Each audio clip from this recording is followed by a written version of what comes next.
अभी हमने बात की सेटअप के पहले पार्ट के बारे में जो था ग्रिप, हमें बैट को किस तरह से पकड़ना है। अब उसके सेकंड पार्ट पे चलते हैं जो है स्टांस, यानी हमें जब क्रीज पे आना है तो खड़े कैसे होना है। स्टंप से लेकर क्रीज की दूरी जो है ये हमें नए बच्चे को बतानी होगी कि ये 4 फीट होती है। तो जब भी कोई न्यू स्टूडेंट सीखना शुरू करेगा तो सबसे पहले वो क्रीज के ऊपर अपना बैट इस तरह से रखेगा और अंपायर सामने से देखेगा। जब ये बैट लेग स्टंप के सामने आ जाएगा तो वो आपको बताएगा, आपको यहाँ पे लगानी होगी एक हल्की सी लाइन। ये लाइन हम इसलिए लगाते हैं ताकि हमारे जो दोनों टोज़ हैं वो लाइन को टच करें और हमारी बॉडी साइड ऑन हो जाए, क्योंकि cricket is a side on game. अब हमारा एक पैर क्रीज के अंदर रहेगा और दूसरा पैर क्रीज के बाहर रहेगा। आइए देखिए, स्टांस में खड़े होकर देखते हैं। कैमरा थोड़ा पास लाते हैं। ये देखिए, ये है क्रीज और एक पैर मेरा अंदर है, जो पीछे वाला पैर है वो क्रीज में है और दूसरा पैर इस तरह से बाहर, और दोनों पैर सेम डिस्टेंस पे होने चाहिए। ये देखिए, इस पिक्चर से आपको और क्लियर हो जाएगा। अब जो मेरे दोनों पैरों में जो डिस्टेंस है, ये जो दूरी है, ये अराउंड 1 फीट या कहिए कि हमारे शोल्डर विड्थ जितनी होगी। अब अगर हम इस दूरी को बढ़ाते हैं, यानी दोनों पैरों को और खोलते हैं, तो उससे होता क्या है, ये देखिए। इस प्रकार से मैंने पैर खोले, ये देखिए पिक्चर में भी देख सकते हैं आप। इससे आपका बैलेंस तो बढ़ जाएगा लेकिन बॉल पर पहुंचने की रीच कम हो जाएगी। चलिए एक बार इसको करके देखते हैं। ये देखिए, इस प्रकार मैं अपना फ्रंट फुट अगर आगे लेके जाता हूँ, बॉल तक पहुँचने के लिए रीच करता हूँ, तो ये कम हो जाएगी। और अगर मैं सही तरीके से खड़ा होता हूँ प्रॉपर डिस्टेंस से, तो मेरी मोबिलिटी नेचुरली ही ज़्यादा होती है। अब दूसरा सिनेरियो देखिए, अगर मैं इस डिस्टेंस को कम करता हूँ, इस गैप को कम करता हूँ, तो मेरा जो मोबिलिटी है वो ज़्यादा हो जाएगी लेकिन मेरा जो बेस है वो वीक हो जाएगा। चलिए करके देखते हैं। ये मेरी मोबिलिटी बढ़ गई, लेकिन इस तरह से खड़े होने में मेरा बैलेंस कम हो जाएगा। इससे आगे चलते हैं, वन बाय वन पैरों से शुरू होते हैं। अब ये बात करते हैं कि हमारा जो बॉडी का वेट है वो पैरों पे कहाँ आएगा, टोज़ पे आएगा या हील पे आएगा। तो इसका जवाब है कि मेरा वेट ना तो टोज़ पर आएगा और ना ही हील्स पे आएगा। मेरा बॉडी का वेट जहाँ पे हमारी फिंगर्स ख़त्म होती हैं वहाँ पे आएगा। उसे हम बोलते हैं बॉल्स ऑफ द फीट। ये देखिए, जहाँ मैं बैट रख रहा हूँ, यहाँ फिंगर्स ख़त्म होती हैं, इस जगह पे हमारा बॉडी का वेट रहेगा। चलिए अब धीरे धीरे स्टांस में खड़ा होना शुरू करते हैं। ये मेरे दोनों टोस जो हमने लेग स्टिक ली थी उसको टच कर रहे हैं। यहाँ पे ध्यान ये रखना है कि पैर ना तो पीछे रहें और ना ही ज़्यादा आगे चले जाएं, सिर्फ टच करने चाहिए।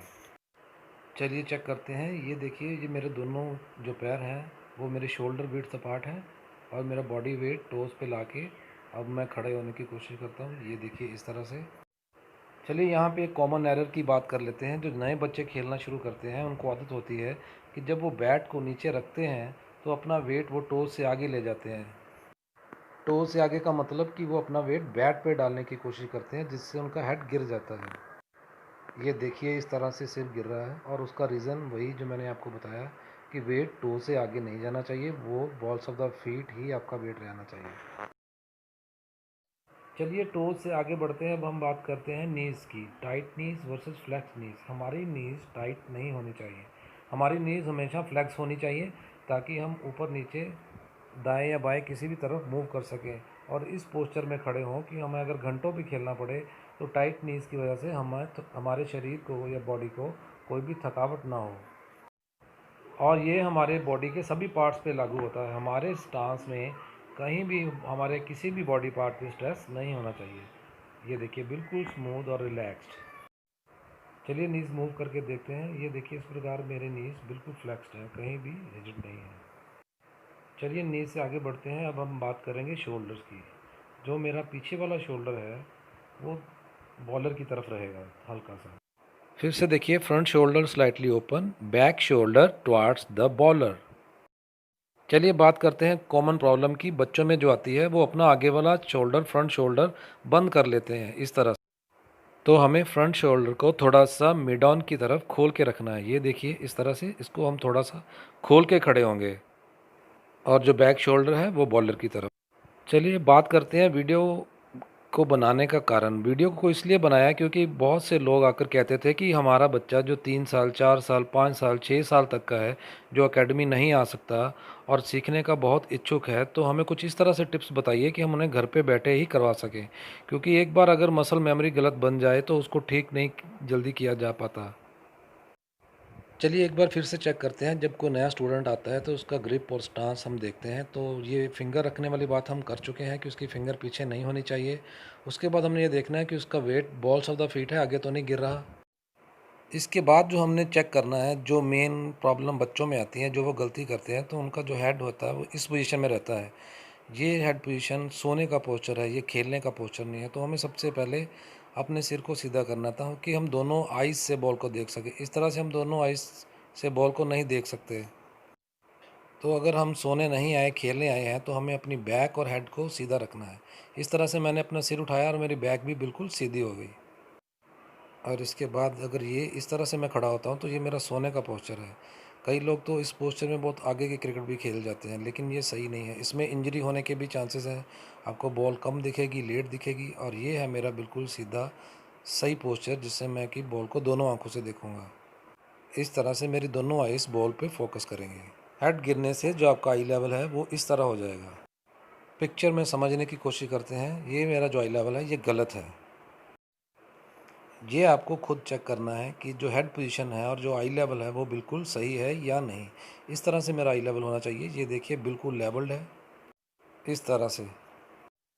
चलिए इससे आगे चलते हैं। अब हम अपने कुछ स्टूडेंट्स को लेंगे, उनका आई लेवल और हेड लेवल चेक करते हैं। आइए एक छोटे बच्चे को बुलाते हैं।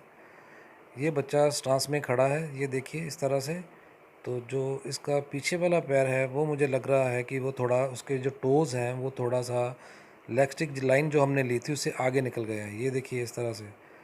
तो हमें इसका पीछे वाला जो पैर है वो थोड़ा पीछे करना पड़ेगा। अब ये दोनों अलाइंड हैं लेग स्टिक से, और ये पूरी तरह से साइड ऑन पोस्चर में खड़ा है। इसको थोड़ा रिलैक्स करना पड़ेगा, थोड़े टाइट है नीज़।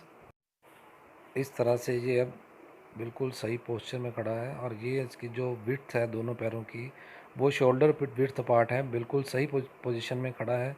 ना तो ज़्यादा नैरो है और ना ही ज़्यादा वाइड है।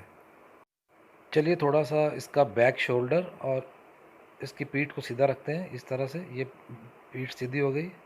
ये इसका आई लेवल, ये बिल्कुल सही आई लेवल में इस टाइम।